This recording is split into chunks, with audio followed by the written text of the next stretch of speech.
السلام عليكم. للمرة الثالثة أو الرابعة على التوالي الزمالك يستقبل الهدف ويبقى دايما هو الرد الفعل مش الفعل. الزمالك بدأ الماتش بطريقة 4-4-2 على الورق. بدأ بعواد، مسلوسي، عبد الغني، سامع عبد المجيد، عبد الشافي. في نص الملعب سيد نيمار، رؤى، السيسي، إمام عاشور. قدام زيزو وسامسون. آه الزمالك في حالة الهجوم كان بيلعب بطريقة مختلفة، كان بيطير حمزة، كان بيطير عبد الشافي، وكان إمام وسيد نيمار بيدخلوا في نص الملعب عشان يعملوا كثافة عددية في نص الملعب، في حين إن الداخلية بدأ الماتش بطريقة 3-4-3، ولما بيدافعوا الطريقة بتقلب ل5-4-1.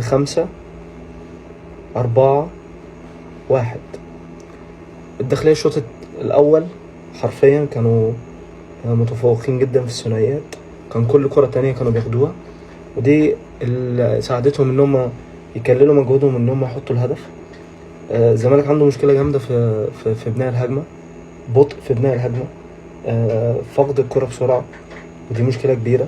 الفينش وحش جدا على الجون.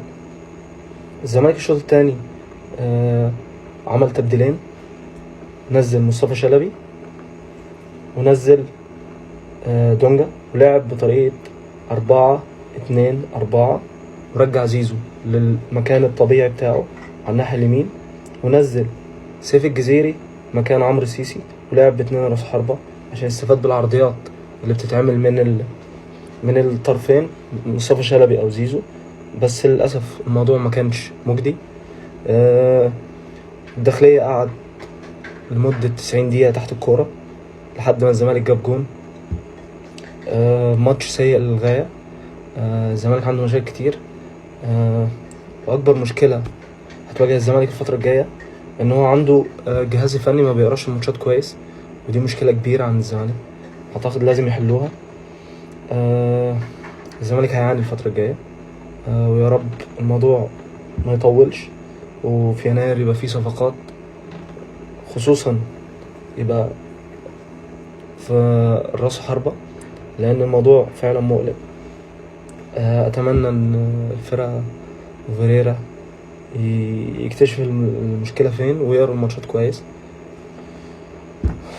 شكرا.